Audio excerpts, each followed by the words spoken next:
కలకలలాడే రంగవల్లికలు, ఇంటికి వచ్చే బంధువులు, గాలిపటాలు ఎగరవేస్తూ సందడి చేసే పిల్లలు. ఇలా సంక్రాంతి అంటేనే ఓ సంబరం, ఆనందం. అంగరంగ వైభవంగా చేసుకునే వేడుకల వెనుక ఉన్న అంతరార్థం ఏమిటో మనబడి పిల్లల నోట విందామా? నేహా, మనం సంక్రాంతి పండుగ ఎప్పుడు జరుపుకుంటామో చెబుతావా? తప్పకుండా. సాధారణంగా మనం పండుగలకు చంద్రమానాన్ని పాటిస్తాము కనుక తిథులను బట్టి మనం ఈ పండుగని జరుపుకుంటాము.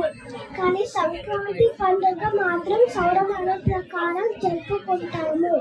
కనుక ప్రతి సంవత్సరం జనవరి 13, 14, 15, 16 తేదీలలోనే ఈ పండుగ ఉంటుంది. కాలచక్రానికి అధిపతి సూర్యుడు. కాలచక్రంలో 2 ఆయనాలు వస్తాయి. అవే దక్షిణాయనం, ఉత్తరాయణం. ఆయనం అంటే ప్రయాణం అని అర్థం. సూర్యుడు ఒక రాశిలో నుండి మరో రాశిలో ప్రవేశించేటప్పుడు సంక్రమణం అంటారు. సూర్యుడు ప్రతి సంవత్సరం 12 రాశుల్లోకి ప్రవేశిస్తూ ఉంటాడు. ఆ క్రమంలో మనకు 12 సంక్రాంతిలు వస్తాయి. సూర్యగ్రహణం జరిగేటప్పుడు సూర్యుడు ఏ రాశిలో ఉంటే ఆ సంక్రాంతి అంటారు. మరి మకర సంక్రాంతి ఎప్పుడు వస్తుంది గోకర్ణిక? సూర్యుడు ధను రాశి నుండి మకర రాశిలోకి అడుగు పెట్టడాన్ని మకర సంక్రమణం అంటారు. దీనిని మనం మకర సంక్రాంతి పండుగగా జరుపుకుంటాం. బాగా చెప్పావు. సంక్రాంతితో ఉత్తరాయణం మొదలవుతుంది. దేవతలకి ఇది చాలా ఇష్టమైన సమయం అని పూర్వీకులు చెబుతుంటారు. అందుకే దీన్ని ఉత్తరాయణ పుణ్యకాలం అని కూడా పిలుస్తారు. తెలుగు వారికి పెద్ద పండుగలలో ఒకటి సంక్రాంతి పండుగ. ఈ సంక్రాంతి పండుగను భోగి, మకర సంక్రాంతి, కనుమ అని 3 రోజుల పండుగగా జరుపుకుంటాము. కనుమ మర్నాడు ముక్కనుమ కూడా పండుగగా కొన్ని చోట్ల జరుపుకుంటారు. శ్రీ భోగి అనే పేరు ఎలా వచ్చింది? అసలు భోగి పండుగ ఎలా జరుపుకుంటామో చెబుతావా? చెప్పుట. భోగి పండుగ నాడు గోదాదేవి శ్రీరంగనాథుని పూజించి సేవించి కళ్యాణ భోగం పొందిన రోజు. అందుకే దీనికి భోగి అని పేరు వచ్చింది. దక్షిణాయనంలో భూమి సూర్యునికి దూరంగా ఉండటం వల్ల చలి ఎక్కువగా ఉంటుంది. ఆ చలి వాతావరణాన్ని తట్టుకోవడానికి భోగి మంటలు వేసుకుంటారు. అయితే రోజు ఉదయం తెల్లవారకు ముందే అందరూ లేచి భోగి మంటలు వెలిగిస్తారు. ఇంట్లో అవసరం లేని పాడైపోయిన చెక్క వస్తువులని భోగి మంటలో పాడేస్తారు. ఆవు పేడతో చేసిన పిడకలను భోగి మంటలో వేస్తారు. దాని వలన సూక్ష్మక్రిములు నశిస్తాయని నమ్మకం. ఆపై స్నానాలు చేసి కొత్త బొట్టులు వేసుకుని కొత్త బియ్యం, కొత్త బెల్లంతో పొంగలి వండి భగవంతునికి నైవేద్యంగా పెడతారు. అంతేకాదు భోగి రోజు సాయంకాలం పిల్లల మీద భోగి పండ్లు పోయడం ఆచారంగా వస్తుంది. రేగి పళ్ళు, బంతి పువ్వు రేకులు, చిల్లర నాణేలు అన్ని కలిపి పిల్లల మీద పోస్తారు. పిల్లల తల మీద పోసి ఆరోగ్యంగా నిండు నూరేళ్ళు జీవించాలని ఆశీర్వదిస్తారు. భోగి గురించి చాలా బాగా చెప్పొచ్చు. ఇప్పుడు కార్తీక్, నువ్వు 2వ రోజైన సంక్రాంతి రోజు ఏమి చేస్తారో మాకు చెబుతావా?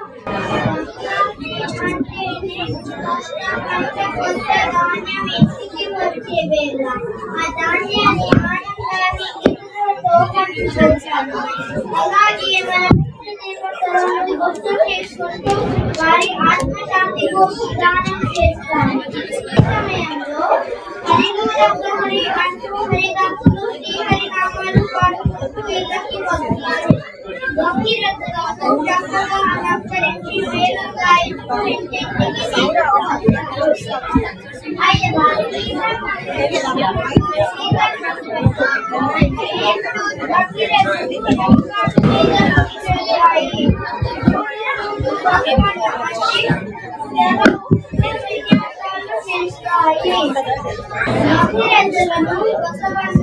భావించి కొత్త బట్టలు అమ్ముతారు.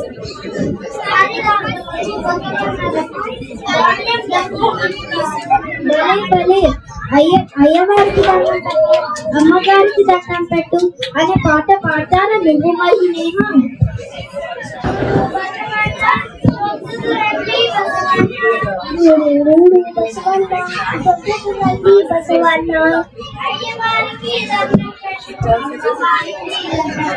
అయ్యవారికి దండం పెట్టు, అమ్మవారికి దండం పెట్టు,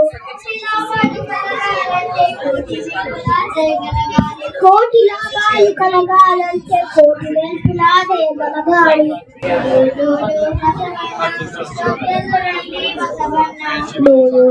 బసవన్న సభ్యత రండి బసవన్న. బాగుంది పాట. ఇక పండుగలో గొబ్బెమ్మలది ముఖ్య పాత్ర. ఈ కాలంలో కీటకాల ద్వారా వ్యాపించే రోగాలను గొబ్బెమ్మల వల్ల నయమవుతాయి. కనుమ నాడు తమ పశువులను అందంగా అలంకరించి వాటికి ఇష్టమైన దాన పెడతారు. ఈ విధంగా చేయడం వల్ల పశు వృద్ధి, ధనధాన్యాల వృద్ధి కలుగుతుందని పెద్దల విశ్వాసం. ఇప్పుడు కనుమ రోజు కాకులు కూడా కదలవని సామెత ఉంది కదా, ఆ సామెత ఏంటో చెబుతావా? కనుమ రోజున ప్రయాణమే చెప్పడానికి కనుమ రోజున కాకులు కదలవని సామెత వాడుతుంటారు. వాస్తవానికి పూర్వం ప్రయాణాలకు ఎడ్ల బండి ఉపయోగించేవారు. కనుమ రోజున ఎడ్లని పెంచడం వలన ఒక్కరోజైనా కష్టపెట్టకుండా ప్రయాణమే అవుతాని చెప్తారు.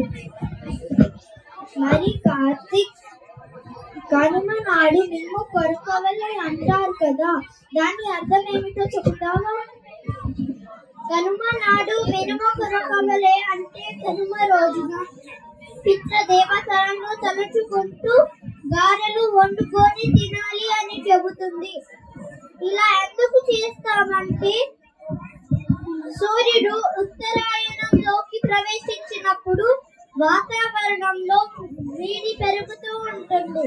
ఆ వేడిని తట్టుకోవడానికి మినుములు తింటే మంచిదని, శక్తి వస్తుందని గారెలు వండుకొని తింటారు. ఇక ఆఖరి రోజు ముక్కనుమ గురించి చెబుతావా? చెబుతా. కనుమ తోటిదే ఈ ముక్కనుమ. ఈ రోజు కొత్తగా పెళ్ళైన ఆడపిల్లలు గౌరీ వ్రతం చేస్తారు. అమ్మవారి బొమ్మల నోము నోచుకుంటారు. గౌరీదేవిని 9 రోజులు పూజించి 9 పిండి వంటలు నివేదిస్తారు. సంక్రాంతి పండుగకు ముగింపు ముక్కనుమ. ఇలా 4 రోజులు ఆనందోత్సాహాలతో చేసుకునే సంక్రాంతి పండుగ బంధాలను బలపరుస్తుంది, ప్రకృతి సౌందర్యాన్ని ఆవిష్కరిస్తుంది.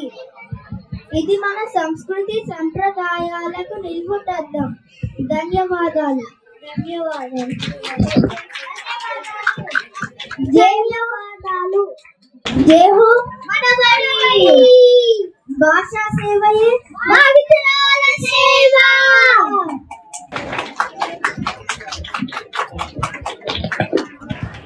అబ్బా పిల్లలు, ఈ లాస్ట్ లో చెప్పిన నినాదం అంత గట్టిగా మీరు డైలాగ్స్ చెప్పుంటే అందరూ కూడా పిన్ డ్రాప్ సైలెన్స్ మెయింటైన్ చేసి ఉండేవారు. ఇప్పుడు ఆడియన్స్ అందరికి ఒక క్విజ్ అండి. Are you comfortable? మీరే అడగండి ఆడియన్స్ కి క్వశ్చన్. భోగి ఎప్పుడు వస్తుంది?